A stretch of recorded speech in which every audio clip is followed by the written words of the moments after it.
Hello, this is GeoTechland, and today I'll be talking about Ubuntu Touch OTA-9. And so in general, this is more or less a stability release, although there are a few things of note here that has changed. And for those of you with the Nexus 5 phone, the camera issues have been fixed, although it's still not perfect. And I'll show you guys in a few minutes with the actual phone. But in short, the camera, you can now take photos with the camera without it freezing. However, it does freeze when you go from the camera to video recording.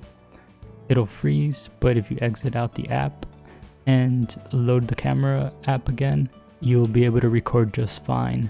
I think it has improved significantly, but there's still more work to be done on that end. A few other things are a particular theme. Looks like they've improved the look and feel. And so for example, the icons, which you'll see also in a few, have been updated, so it looks a bit more modern. Beyond that, there's always updates with the Morph browser. And for the rest of the updates, I would recommend visiting the blog post on OTA-9, which I'll leave in the description below, because there's quite a lot of little changes that, may not be showable on a phone.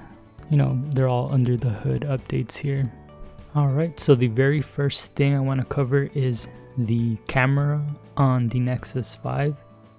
Now actually does not freeze when you take a picture. So here I'm testing out the camera, and once I click, I can immediately move it around and take more pictures. So this is a big fix because, as the Nexus 5 being one of the main phones, supported phones, it's good that this is finally fixed, but it's not perfect. Right now I tried recording and it does freeze when you click the record, but when you exit out of the app, most of the time or half of the time, you can then start recording, as you can see here. So the camera issue has mostly been fixed. There's still now a freeze when you shift from camera to recording, so there's still room for improvement there.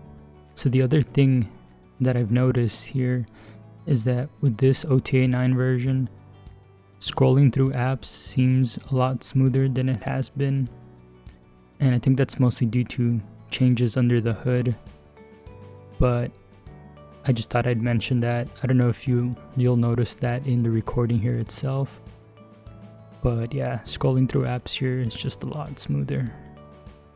Alright, and so the first app I want to highlight here is this custom phablet tools app. What this does is it lets you change the icon theme pretty easily. It even lets you download one available. There's a few of them available here. The only downside with this is that it does take a while for these settings to apply. So this wait please here stays here for a couple of minutes here. I'm just gonna skip ahead and show you the result here. This mostly affects icons for core apps, with some other apps also being affected.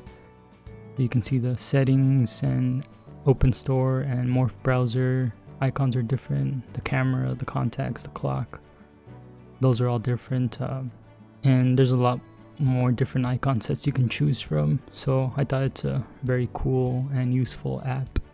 Now onto my favorite app that has become available, the Gearboy Color. Now this app was actually available on a previous version of Ubuntu Touch. I think it was version 15.04 or 0.10, I think. But anywho, when 16.04 was introduced, that app became broken on this newer version. And recently someone in the community recompiled this app for Ubuntu Touch 16.04, and this now works. I'll even play some sound for you guys here.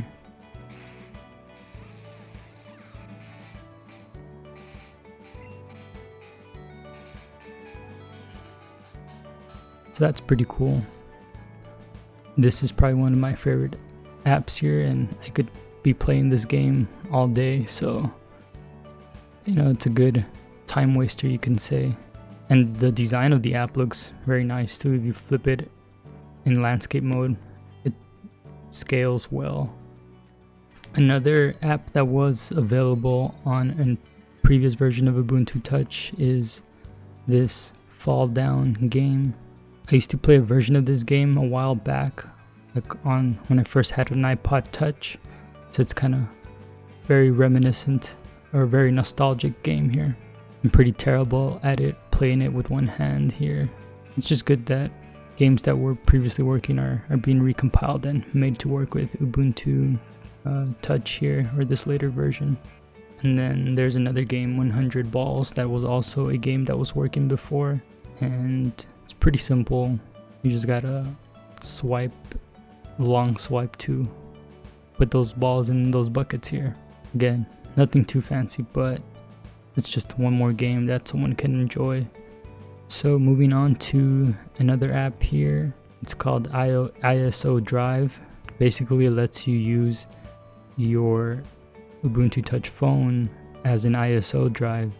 So I can load up let's say Ubuntu or Manjaro and connect it to my computer, and it'll treat it as a USB ISO boot drive, which is pretty cool.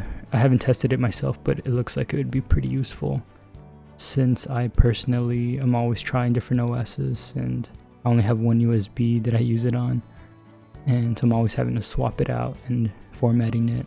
Another app here is Ghost Cloud, which is a Nexus client, so I can add a Nexus file storing account here. Again, I haven't tested this myself. There is another web app for Nextcloud that I also haven't tested out, but it's good to see these apps coming. I do have a Nextcloud. I don't self-host, but I host with some random host, so I do imagine testing this out in the future and seeing how both of those apps perform. Alright, and another app here is this sort of DJ turntable app. It's a kind of little neat app, I guess, if you're into this. But even if you're not, it's fun to play around with. I'll let you guys listen to the sound here.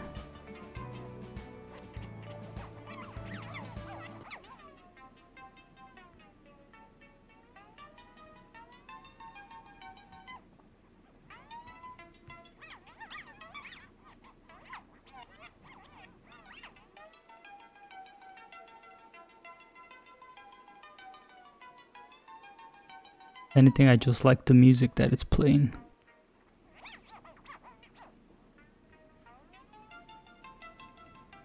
But anywho, another app that's available is the Tutanota web app, and it's cool to see this app available because Tutanota is one of my favorite privacy-oriented email services. Even though I use Proton Mail for my default stuff, I'm kind of looking into seeing if it could overtake Proton Mail, but who knows.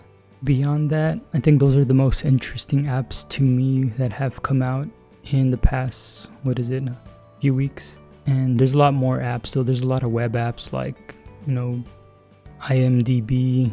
That Netflix app that you see is just a web app to access your account. You can't actually watch Netflix videos on it. But other than that, if you like this video and you found it helpful, please like, share, subscribe, and I will see you guys next time.